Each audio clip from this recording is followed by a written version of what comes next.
स्वागत है दोस्तों आपका अपने YouTube चैनल टेक्निकल टीओ में। मेरा नाम है अंशुल नामदेव और आज हम ड्राइंग के आगे की क्लास में बारे में बात करेंगे। तो दोस्तों इसके पहले वाली क्लास में हमने स्केल देखा था, स्केल का इंट्रोडक्शन देखा था और हमने आरएफ के बारे में देखा था, आरएफ निकालने के बारे में, यानी कि रिप्रेजेंटेटिव फ्रैक्शन के बारे में देखा था कि किस तरीके से उसको निकाला जाता है। दोस्तों आरएफ जो है वह स्केल के क्वेश्चन में बहुत ही महत्वपूर्ण स्टेप है, ठीक है, जो कि आपको अभी जब हम आगे क्वेश्चन करेंगे तो आपको समझ में आ जाएगा।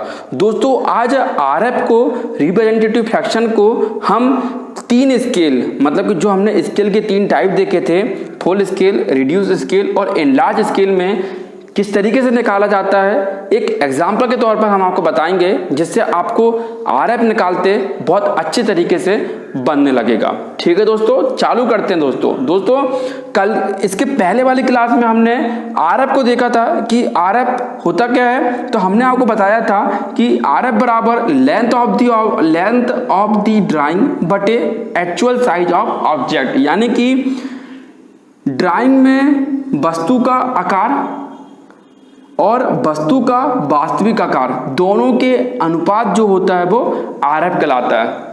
ठीक है दोस्तों फार्मूले से कुछ कम समझ में आएगा, हम इसको एक्चुअल में समझ के देखते हैं कि यह होता क्या है। दोस्तों जैसे कि इसके पहले वाले क्लास में जब हमने स्केल के टाइप्स पढ़े थे तो उसमें हमने देखे थे कि फुल साइज स्केल क्या होता है, जिसमें एक्चुअल लेंथ और ड्राइंग डायमेंशन दोनों के दोनों जो होते हैं वह बराबर होते हैं, यानी कि इसमें एक्चुअल लेंथ और ड्राइंग के डायमेंशन जो होता है दोनों बराबर होते हैं, वह फुल साइज स्केल कहलाता है। दोस्तों एग्जांपल के लिए मेरे पास कोई ऑब्जेक्ट है, उस ऑब्जेक्ट की जो एक्चुअल लेंथ है, जो एक्चुअल साइज है, मान लो उस ऑब्जेक्ट का जो एक्चुअल साइज है मान लो वह 30 mm है, ठीक है, 30 mm है। और उसमें उसको जब हम ड्राइंग में बना रहे हैं दोस्तों, तो ड्राइंग में हम 30 mm की लंबाई को आराम से बना सकते हैं। तो हमने ड्राइंग में बनाते समय उसे 30 mm में ही बनाया।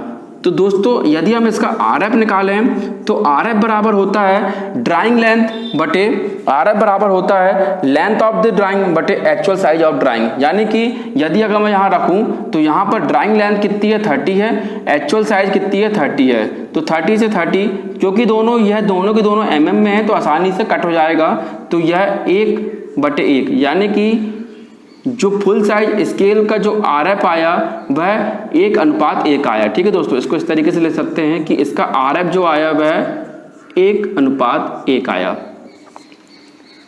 अगले के बारे में बात करते थे दोस्तों, रिड्यूस स्केल, लघुकरण पैमाना। दोस्तों इसके हमने बात कर चुके थे इन स्केल के बारे में, ठीक है। तो हमने क्या देखा था कि रिड्यूस स्केल, लघुकरण पैमाना क्या होता है, जिसमें एक्चुअल लेंथ जो होती है, एक्चुअल लेंथ बड़ी होती है और ड्राइंग के डायमेंशन क्या होता है, जब ड्राइंग में उसको बनाते हैं छोटे बनाते हैं। दोस्तों मैंने आपको इसका एग्जांपल भी दिया था कि बड़ी बड़ी जो रोड होती हैं, सड़क होती है, यानी बिल्डिंग होती है, पुल होते हैं, जब कोई बड़ी मशीन होती है उसका जो एक्चुअल साइज होता है वह बड़ा होता है और ड्राइंग में बनाते समय उस एक्चुअल साइज को छोटा बनाया जाता है। दोस्तों एग्जांपल के लिए मान लो हम किसी सड़क की बात करते हैं, ठीक है, तो जब उसका एक्चुअल साइज मान लो कितना है, 500 मीटर है, उसका एक्चुअल साइज जो है 500 मीटर है दोस्तों।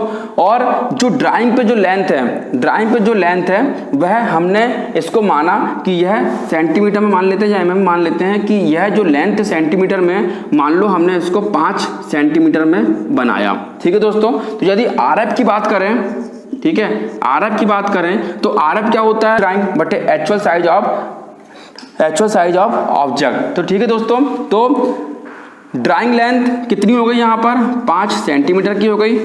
ठीक है दोस्तों, एक्चुअल लेंथ कितनी हो गई, यहाँ पर 500 मीटर की हो गई। ठीक है दोस्तों, इसको सॉल्व करने के लिए हमको दोनों इस यूनिट को बराबर करना पड़ेगा। तो इस 500 मीटर को यदि हम सेंटीमीटर में कन्वर्ट करेंगे तो यहाँ पर आके 100 का इंटू हो जाएगा दोस्तों। ठीक है दोस्तों, यदि आप इसको कट करेंगे तो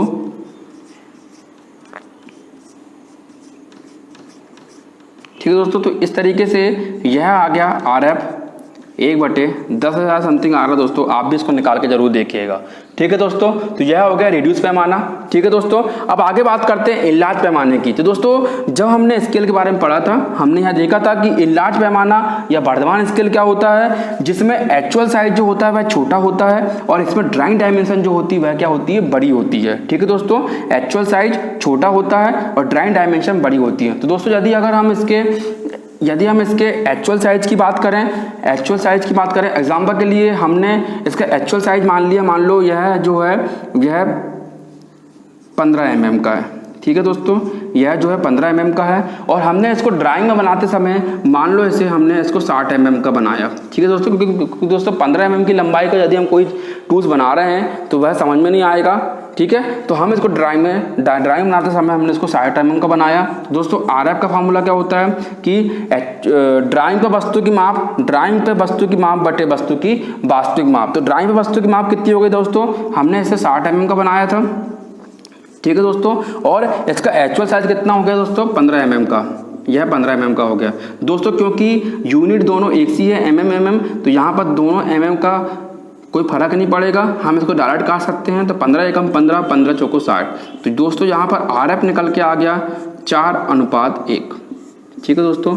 यह आपका इनलार्ज स्केल का RF निकल के आ गया। तो दोस्तों यहाँ पर आप देख रहे हैं, ठीक है, यहाँ पर आप देख रहे हैं कि किस तरीके से मैंने यहाँ पर RF को आपको निकाल के बताया, ठीक है दोस्तों,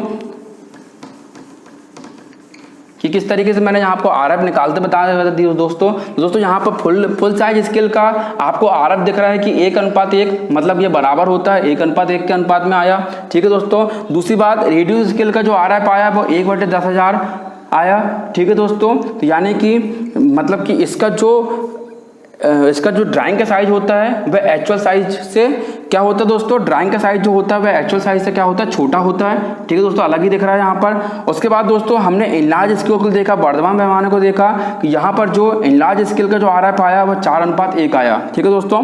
तो यानी कि यहाँ पर जो ड्राइंग का साइज होता है वह एक्चुअल साइज से बड़ा होता है। दोस्तों ये जितनी भी वैल्यू जो मैंने माना, ये मैंने अपने हिसाब से अनुसार माना है।